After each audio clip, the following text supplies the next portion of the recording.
recently. Tonight he tells us what the future holds for this one-time war zone. It's going to be some red, white, and blue in Vietnam's future. Strangely enough, ironically enough. There was a very tight lid on Vietnam for years. The communist leaders there tried to close off Vietnam from the outside world. Now the atmosphere has changed drastically. The doors are opening. See for yourself as we continue our series. Vietnam, losing the war, winning the peace.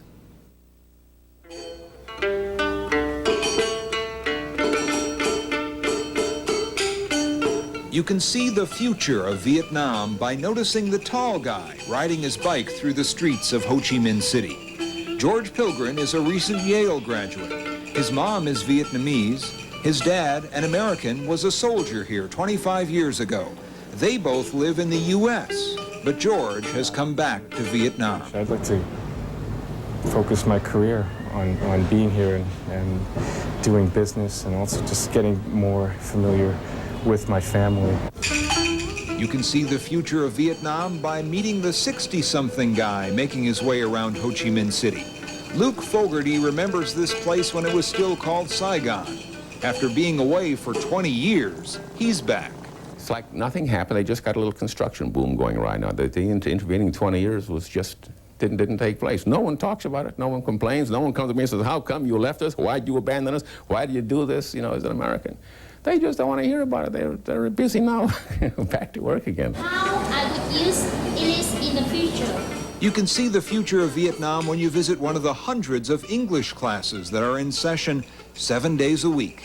They teach Japanese, French, and Chinese here, but 80% of the students want to learn English.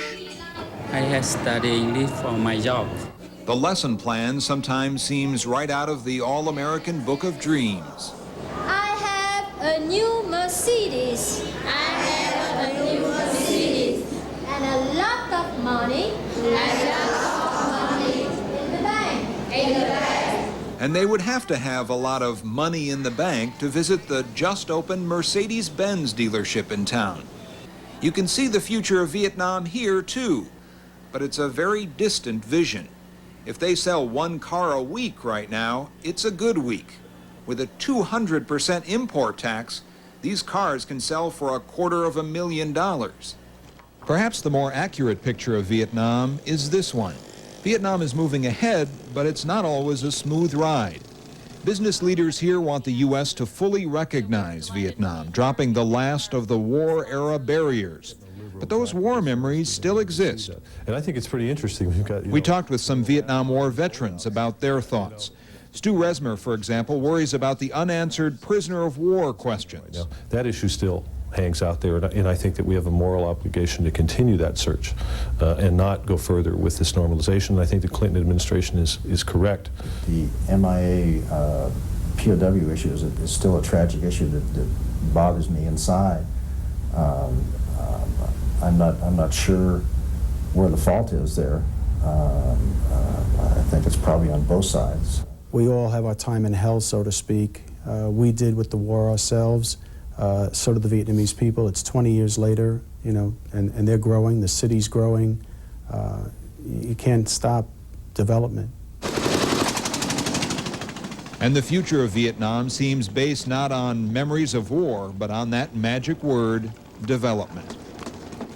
Right now, much of it is funded by money flowing here from Hong Kong, Japan, China, and Singapore. When I traveled here in 1989, it was very different. The biggest piece of progress we could find was the possibility of a Holiday Inn coming soon. And the first Ho Chi Minh City Holiday Inn will open in 1990. As strange as it may sound, Vietnam could be a player on the world scene sometime in the future. Well, the Holiday Inn was never built, but now standing on that same lot is the New World Hotel, a world-class facility with rooms that go for as much as $250 a night. It has been at or near capacity since it opened in October. This hotel has become sort of the monument to the new Vietnam. I think it symbolizes the growth, the opening, it symbolizes the future. Just as Yale graduate George Pilgrim makes a statement when he chooses this spot to make his career. I think that the country has a very strong future, so I'd be bullish on Vietnam. And Luke Fogarty, who is starting again. I hope they find the formula. I'm behind the mine. I hope they do, and I'll give them any help I can.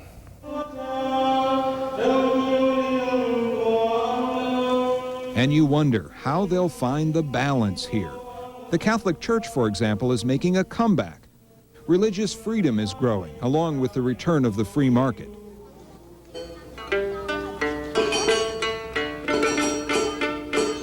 But those who are here day to day say they see the beginning of a new world, with hopes the U.S. will be here not as an enemy, but as a partner.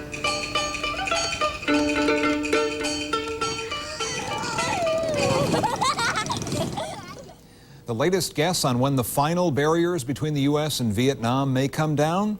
Well, those who follow the issue closely say it could happen as early as the end of this year. President Clinton has said he feels there needs to be more cooperation from the Vietnamese on the POW issue, and it's on that issue that the final decision will rest. That's the official word, but I can tell you that unofficially, really, the barriers between the two countries are really already down. It really appears that way. I'm wondering too, Cary, whether all of this economic development and prosperity, or the hope for prosperity anyway, that's coming, stretching across the miles from the United States to Vietnam and vice versa, if maybe the Vietnamese government itself would be more cooperative with federal government here in terms of that POW issue. I think so. I mean, I think that's what you're seeing. They're trying to do what they can within their system, and that sometimes can be sort of an uncomfortable mix. But at the same time, they call what they have now market socialism, and they're not saying they're so much communists anymore, but sort of somewhere in between. We really enjoyed looking at your report from 1989 on the hotel. No, that was very... It seems like it was a long time ago, and for Vietnam in many ways it was, because of all the changes that have happened there. Also want to make a quick thank you to Richard Hall and Jeff Mayles and Shonda Hughes, who were the team that helped put this all together. They really did a great job. What a terrific team, and we thank you. We really enjoyed the reports. And it's going to be an hour-long documentary on Memorial Day weekend. Yeah, it should be. We'll look forward to that, too. You really brought the people